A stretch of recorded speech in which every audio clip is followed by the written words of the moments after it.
Selamat malam, salam Reza Ball. Kali ini kita bahas tentang review pertandingan Inggris versus Jerman.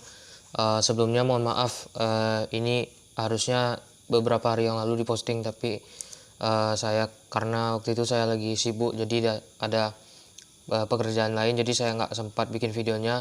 Jadi hari ini video review Inggris versus Jerman. Terus nanti mungkin kalau misalnya masih ada durasi waktu, itu saya akan update beberapa rumor transfer yang hangat selama hampir uh, hampir seminggu inilah ya, dari minggu lalu sampai sekarang. Jadi saya mau bahas Inggris versus Jerman dulu. Pertandingan Inggris versus Jerman kemarin bisa dibilang salah satu pertandingan big match di 16 besar, karena ini dua negara yang bisa dibilang mempunyai skuad yang mumpuni, mempunyai skuad muda yang bisa dibilang ini skuad yang nggak main-main lah kan. Ini skuad bintang dari berbagai tim yang mereka bintangi.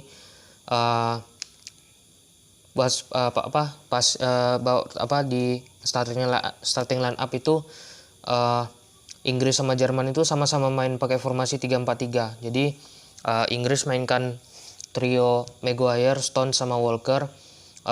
Di fullbacknya itu Trippier, kanannya Trippier, kirinya Luke Shaw.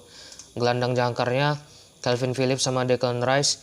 Di depan itu Sterling, Bukayo Saka sama Harry Kane. Nah, di Jerman mereka mainkan trio Hummels, Ginter sama Rudiger. Sayap kirinya, fullback kirinya Gosens, fullback kanannya Kimmich. Jangkarnya itu Goretzka sama Toni Kroos. Depannya Havertz, Muller sama Timo Werner.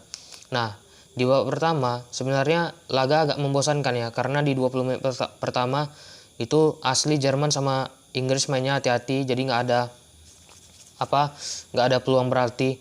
Cuman masuk ke menit 25-an ya, sampai menit 30 itu Jerman dapat satu peluang kan, si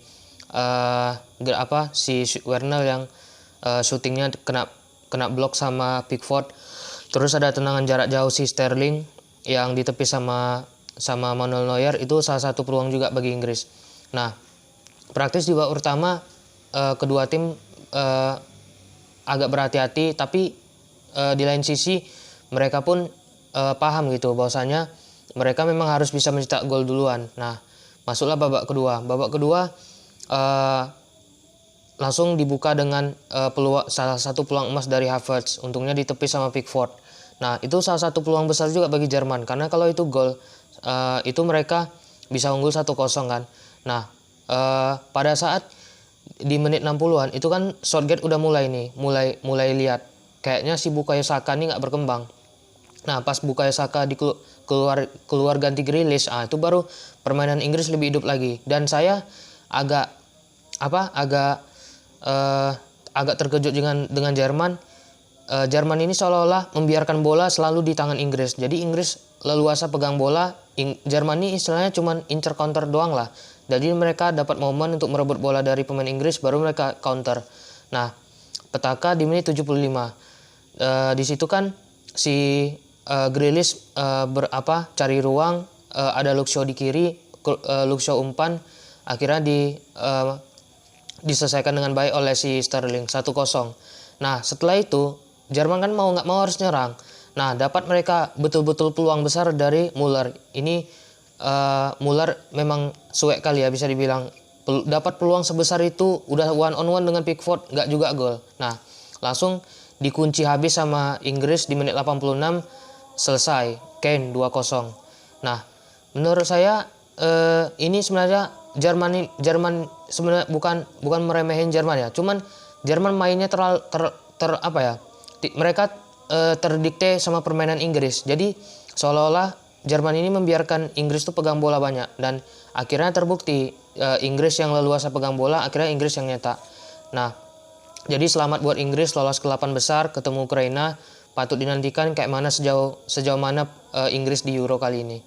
Oke, itu aja untuk review Inggris versus Jerman. Kita lanjut ke beberapa berita transfer. Nah, beberapa berita transfer yang cukup menarik itu ada Ramos. Ramos dikabarkan sepakat dengan PSG untuk kontrak 2 tahun. Kontraknya 1 tahun tapi perpanjangan opsi setahun. Itu kayaknya besok atau kayaknya hari ini atau besok itu Ramos bakal tes medis di PSG. Jadi ini bisa dibilang salah satu keuntungan juga untuk PSG dapetin Ramos, meskipun usianya ada 35 tahun, tapi pengalaman Ramos di Eropa itu sangat dibutuhkan bagi PSG. Tapi kalau dengan pemain kayak Ramos, PSG nggak bisa juara UCL, itu nggak tahu lah, lain cerita tuh. Nah, abis itu ada Billy Gilmore dipinjamkan ke Norwich setahun. Ya, ini pemain memang prospeknya masih panjang di Chelsea, cuman takutnya memang nggak dapat jaminan menit bermain, apalagi selagi masih ada Jorginho sama Kante, itu sulit bagi Gilmore untuk main reguler. Terus ada Toni Kroos tadi beberapa menit yang lalu dia mengumumkan pensiun dari timnas Jerman. Sebenarnya agak tanggung ya, karena tahun depan kan ada Piala Dunia. Jadi memang Toni Kroos udah mikirkannya matang-matang. Jadi Toni Kroos karena dia sebenarnya udah capek juga sih dengan timnas Jerman, apalagi jadwal padat sejak ada Nation League yang nggak penting itu. Toni Kroos pun udah mulai mikir untuk pensiun. Habis itu ada Jadon Sancho. Nah, ini Jadon Sancho mengejutkan, harganya 90 juta euro ya, pindah dari Dortmund ke MU. Sebenarnya saya dari awal sih bukan meragukan kualitas Sancho, cuman apakah perlu MU mendatangkan Sancho, sedangkan Sancho ini kan posisinya sayap kan, bisa sayap kiri bisa sayap kanan, sementara di MU itu udah banyak sayap, Rashford, Martial, Greenwood, Daniel James. Tapi ya mungkin MU udah memikirkan secara matang-matang untuk mengambil Sancho dari Dortmund.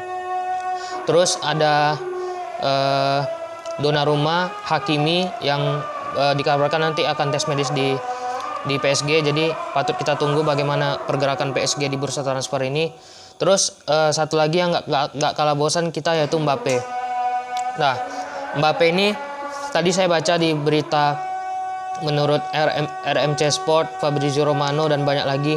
Jadi Mbappe ini udah memutuskan bahwasanya dia tidak akan memperpanjang kontraknya di PSG, tapi dia akan stay setahun lagi sampai dia tuh gratis. Jadi sekarang nih bisa dibilang angin segar untuk Madrid.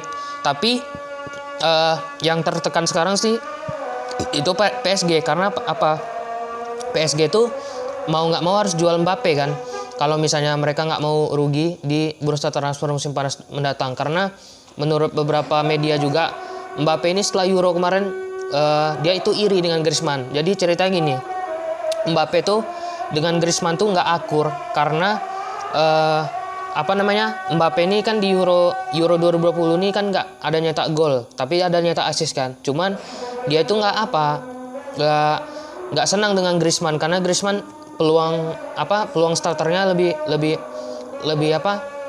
menjanjikan daripada dia. Bukan dia nggak pernah dikasih starter, dia selalu jadi starter di 4 pertandingan Prancis Euro nih. Cuman nggak tahu ada masalah yang gimana. Cuman di Prancis ini sekarang ini ada dua kubu. Jadi kita tahu sendiri kan, Mbappe ini orang yang paling senang ketika Benzema masuk timnas.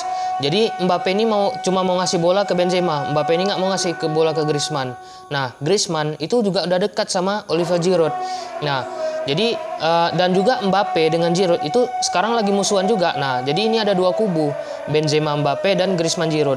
Nah, saya yakin 100%, saya jamin kalau seperti ini Mbappe egonya tinggi, ego bintangnya udah terlampau tinggi dan dia nggak bisa menurunkan egonya, saya yakin Prancis tahun depan itu bakalan hancur di Piala Dunia 2022.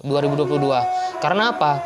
Karena kalau ego pemain bintang itu udah besar, dia merasa dia itu lebih hebat daripada pemain lain, itu merupakan salah tanda-tanda timnas itu bakalan hancur. Saya bukan mendoakan Prancis supaya hancur ya, cuman saya ngelihat Prancis setelah lawan Swiss kemarin hancur, mentalnya drop semua. Apalagi saya baca ada Ibu Rabiot kelahi dengan Ibu Mbappe, Ibu Rabiot mengomentari Ibu Pogba, ya macam-macam lah.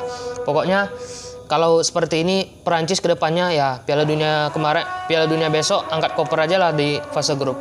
Oke, itu aja dulu soal Euro. Untuk prediksi 8 besar itu saya nggak bikin karena udah telat, jadi nggak bisa lagi, kayaknya nggak terkejar juga. Jadi kalau nanti ada yang saya tonton 8 besar Euro, bakal saya tonton bikin reviewnya. Oke, thanks for watching.